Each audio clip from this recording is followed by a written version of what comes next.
లోక్సభ ఎన్నికల వేళ బీఆర్ఎస్ కు భారీ షాక్ తగిలింది. సిట్టింగ్ ఎమ్మెల్యేలు, ఎంపీలు, సీనియర్ నేతలు కూడాను ఆ పార్టీని వీడబోతున్నారు. ఇక తాజాగా చూసే బీఆర్ఎస్ వరంగల్ లోక్సభ నియోజకవర్గ అభ్యర్థి కడియం కావ్య కూడాను పోటీ నుంచి తప్పుకోబోతున్నట్టుగా లేఖలో ప్రకటించేశారు.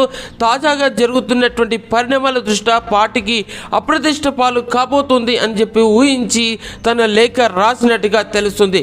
ఇక మొత్తం మీద చూస్తే మరోవైపు సీనియర్ నాయకుడు బారాస రాజ్యసభ సభ్యుడు కేశవరావు కూడా ఆయన కుమార్తె మేయర్ విజయలక్ష్మి కూడాను బీఆర్ఎస్ను వీడి కాంగ్రెస్లో చేరబోతున్నట్టుగా ఆల్రెడీ డిక్లేర్ కూడా చేశారు.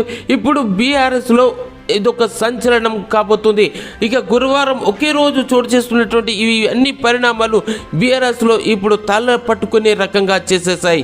మొత్తం మీద చూస్తే పార్టీని వైదొలుగుతున్నట్టు కేసీఆర్కు కావ్య లేఖ రాయడము, అక్కడ ఆ వర్గాల్లో కొంత సంచలనం రేగడం మరింత ఆశ్చర్యానికి గురిచేసింది.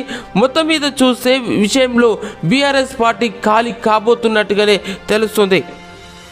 గత కొద్ది రోజులుగా పార్టీ నాయకత్వం మీద మీడియాలో వస్తున్న అవినీతి ఆరోపణలు, భూ కబ్జాలు, ఫోన్ ట్యాపింగ్, లిక్కర్ స్కామ్ వంటివి బీఆర్ఎస్ పార్టీ యొక్క ప్రతిష్టను దిగజార్చాయని, జిల్లాలోని నాయకుల మధ్య పూర్తిగా సమన్వయం లేకుండా పోయిందని, సహకారం కూడా లేకుండా పోయిందని, ఎవరికి వారి యమునా తీరే అన్నట్టుగా వ్యవహరించడం వల్ల ఈ పార్టీకి మరింత నష్టం చేకూరిందని, ఈ పరిస్థితుల్లోనే తాను పోటీ నుంచి గుడ్ బై అవుతున్నానని చెప్పేసి లేఖ రాసినటువంటి విషయం.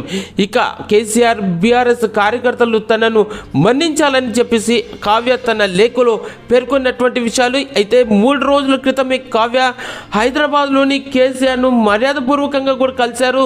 తాను వరంగల్ ఎంపీ అభ్యర్థిగా ప్రకటించినందుకు సంతోషాన్ని కూడా వ్యక్తం చేశారు. అంతలోనే పార్టీ నుంచి పోటీ నుంచి కూడా తప్పుకుంటున్నట్టుగా ప్రకటించడం చాలా ఇక్కడ గమనించాల్సిన విషయం. అంటే పార్టీలో జరుగుతున్నటువంటి విషయాలు, పార్టీకి జరుగుతున్నటువంటి అపకీర్తి, ఇటువంటివన్నిటిని తనకు బాధించేసాయన్నట్టుగా తన లేఖలు చెప్పుకుంటూ వచ్చారు. ఇక వరంగల్ లోక్సభ కాంగ్రెస్ అభ్యర్థిగా కావ్య లేదా కడియం శ్రీహరిని నిలిపించేందుకు ఒక అవకాశం ఉన్నట్టుగా సమాచారం తెలుస్తుంది. మొట్టమొదలుగా కావ్యను అభ్యర్థిగా నిర్ణయిస్తే కనుక శ్రీహరిని కాంగ్రెస్లో చేర్చుకుని రాష్ట్ర మంత్రివర్గంలో చోటు కల్పిస్తారనేటువంటి ఒక రకమైనటువంటి ప్రచారం కూడా కొనసాగుతోంది. ఓవైపు లిక్కర్ స్కామ్, ఫోన్ ట్యాపింగ్ వంటి వ్యవహారాల్లో నేతలందరూ ఇరుక్కుపోవడంతో పార్టీ ప్రతిష్ట దిగజారిపోయింది. ఇక రాను పార్టీ అసలు ఉంటుందా, ఏమైనా అవుతుందా అనేటువంటి సందిగ్ధావస్థలో ఉన్నటువంటి పార్టీ శ్రేణులు, అక్కడ కార్యకర్తలు కూడాను తీవ్రమైనటువంటి ఆందోళన ఉన్నట్టుగా తెలుస్తుంది.